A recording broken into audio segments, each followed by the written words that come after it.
महेश भाई, जी। एक सामान्य व्यक्ति के लिए हम्म। वास्तु को समझने के लिए आप क्या बताना चाहेंगे वास्तु के लिए? वास्तु सबसे पहले तो ये पूरी जो सृष्टि है सभी जीवों के ऊपर काम करता है, एक सामान्य व्यक्ति नहीं। फर्स्ट। सेकंड, वास्तु यानी वातावरण का विज्ञान। जो अपना घर, दुकान, मकान, फ्लैट, फैक्ट्री जो है वहाँ पे एक वातावरण होना, पॉजिटिव सकारात्मक वातावरण, अनुकूल होना।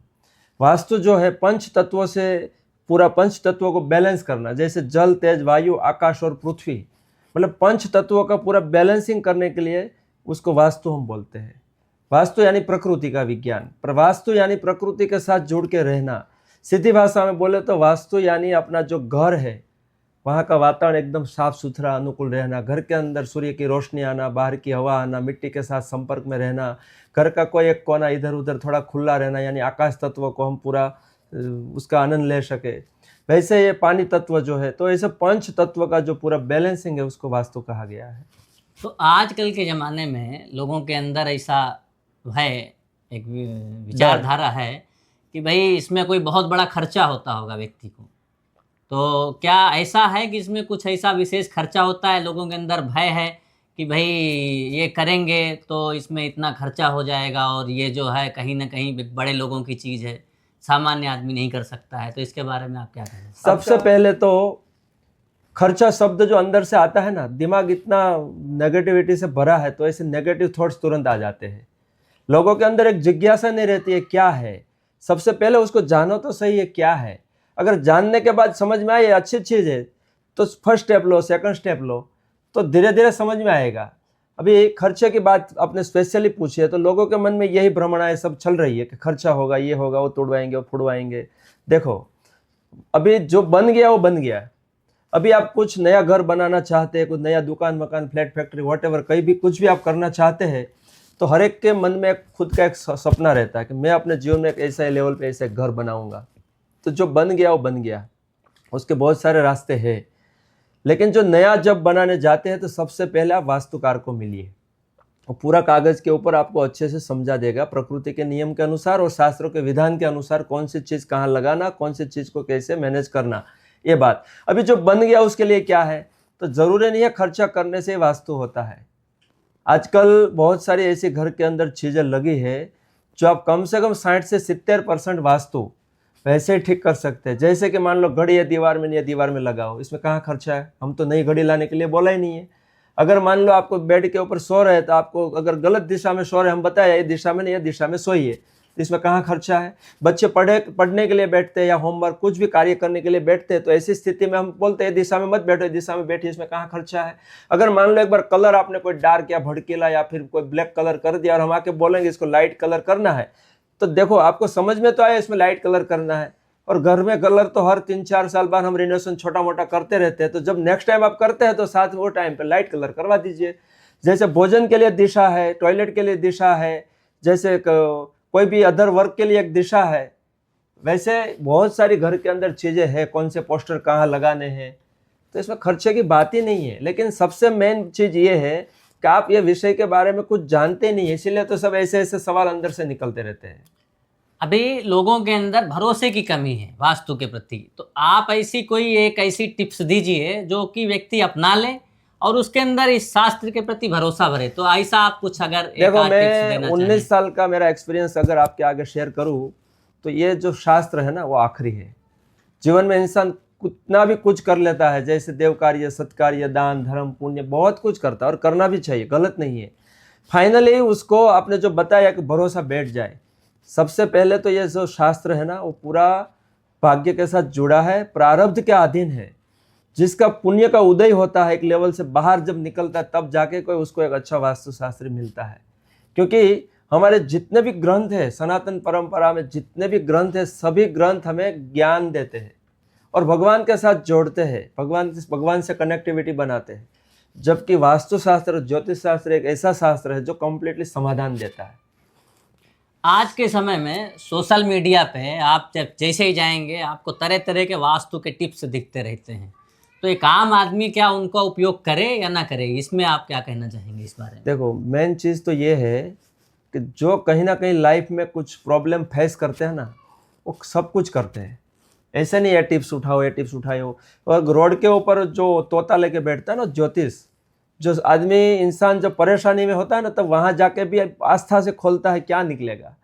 तो सबसे मेन चीज़ ये है, हम ये आपको सजेशन करना चाहते हैं कि शास्त्र का उपयोग हमेशा पहले करना चाहिए। जब दुविधाएं बढ़ती है, जब प्रॉब्लम्स बढ़ती है, उसके बाद आप जब जाते हैं उसके पास, तो वो क्या बताएंगे, आपको रास्ता दिखाएंगे, लेकिन सबसे पहले जो आपने बिगाड़ के रखा है ऑलरेडी, उसको सुधारना तो पड़ेगा। तो वो आपका दंड है, आपने शास्त्र का पालन नहीं किया था तो आपने समस्या भुगत ली। अभी शास्त्र यहाँ से रास्ता आपको दिखा रहा है, आपको कौन से रास्ते से कैसे जाना है। कोई आके आके बोलता है, बहुत लोग आते हैं कि महेश भाई हमारा यहाँ पे 1 करोड़ डूब गया, यहाँ पे 50 लाख को लेकर चला गया, यहाँ 20 लाख चला गया। अरे वो गया तो गया, वो आपका दंड है। आपने कहीं ना कहीं लापरवाही की है शास्त्रों के प्रति, जिस कार्य में काम करते उसमें भी आपका फोकस नहीं था। लेकिन शास्त्र आपको प्रैक्टिकली पूरा एक कैलकुलेशन के हिसाब से आपको रास्ता दिखा रहा है कि आप 2 साल में 2 करोड़ कमा लेंगे। तो ये बात हो गई प्रैक्टिकल। अभी आजकल इंसान चमत्कार में मानता नहीं है, और चमत्कार की बात आती है तो पूरा झुक जाता है, अंदर चला जाता है। तो ये जो पॉजिटिविटी लानी है, पॉजिटिविटी लाने के लिए घर का वातावरण पूरा शुद्ध होना जरूरी है। तो उसी को तो वास्तु बोला जाता है। आज भारतवर्ष जो है वो तीसरी इकोनॉमी बनने की राह पर है, तो एक व्यापारी वर्ग की इसमें बहुत बड़ी भूमिका रहेगी। तो वास्तु शास्त्र के जरिए आप ऐसा क्या टिप्स देंगे लोगों के लिए कि जो एक व्यापारी वर्ग के लिए आने वाली इकोनॉमी, जो हमारी भारत की जो पोजीशन बनने वाली है, उसमें सहायक हो? सबसे मेन बात है इकोनॉमी। व्यापारी लोगों के लिए आपने बताया, वास्तु के टिप्स के माध्यम से मैं ये बताना चाहूँगा कि छोटे से लेकर छोटा व्यक्ति, बड़े से लेकर बड़ा, उसमें सब आते हैं। नौकर भी आते हैं, शेठ भी आते हैं, सभी टाइप के वर्कर्स भी आते हैं, और उसके अंदर पूरी जो एक चैनल रहती है, मैनेजर वगैरह वगैरह, जो भी, सबके लिए वास्तु होना जरूरी है। क्योंकि वास्तु जो है वो दिशा दिखा रहा है। एक्चुअल में दिशा का शास्त्र है ये, वास्तु ही तो दिशा दिखाता है। आज आपको कोई जगह पे जाना है तो नेविगेशन का प्रयोग करते हो, क्या है वो? दिशा तो है। जो एक्चुअल में दिशा दिखाने वाला शास्त्र है, उसको समाज के बहुत सारे लोगों ने अंधश्रद्धा में उसको डाल दिया, और अंधश्रद्धा में एक्चुअल में समाज डूबा हुआ है, लोगों को पता ही नहीं है। इसीलिए तो उठन पटन ख्याल आते हैं। व्यापारी लोगों के लिए नहीं, सबके लिए वास्तु बहुत इंपॉर्टेंट है। वास्तु यानी वातावरण का विज्ञान, वास्तु यानी दिशा सूचन करने वाला एक शास्त्र। आज के समय में पेस्टिसाइड्स का इतना ज़्यादा उपयोग होता जा रहा है, हर घर में दवाओं के उपयोग बढ़ते जा रहे हैं। तो वास्तु शास्त्र के जरिए ऐसी क्या टिप्स है कि घर के अंदर से ये दवाइयाँ बाहर हो जाएं? कुछ ऐसा इसमें वास्तु शास्त्र की भूमिका हो सकती है क्या? वास्तु सिंपल, जल तेज वायु आकाश पृथ्वी। वास्तु सिंपल एक सिस्टम है कि आप प्रकृति के साथ कनेक्टेड रहिए, प्रकृति के साथ जुड़ के रहिए। बाहर की ताज़ी हवा लो। पूरा दिन ऑफिस में, घर में एसी पंखा के बीच में रहते हैं, 4 दीवारी में विंडो लगाया, दरवाजे लगे बंद रहते हैं। क्यों? क्योंकि अंदर की हवा बाहर ना चली जाए। लेकिन वो भूल जाता है बाहर की हवा अंदर आ ही नहीं रही है। तो आप सोचिए, छोटी से छोटी बात में बता रहा, आप बोलते दवाइयाँ निकालो, क्या बात कर रहे हैं आप? आज लोग हार्ट अटैक, कैंसर, पैरालिसिस से पीड़ित है। हर एक इंसान, किसी को 2 साल बाद, किसी को 5 साल बाद आने ही वाला है। लेकिन सिंपल सी एक कब्ज जैसी चीज है, वो भी इंसान आज कंट्रोल नहीं कर पा रहा है। ये बहुत चिंता का, चिंतन का और मनोमंथन का विषय है।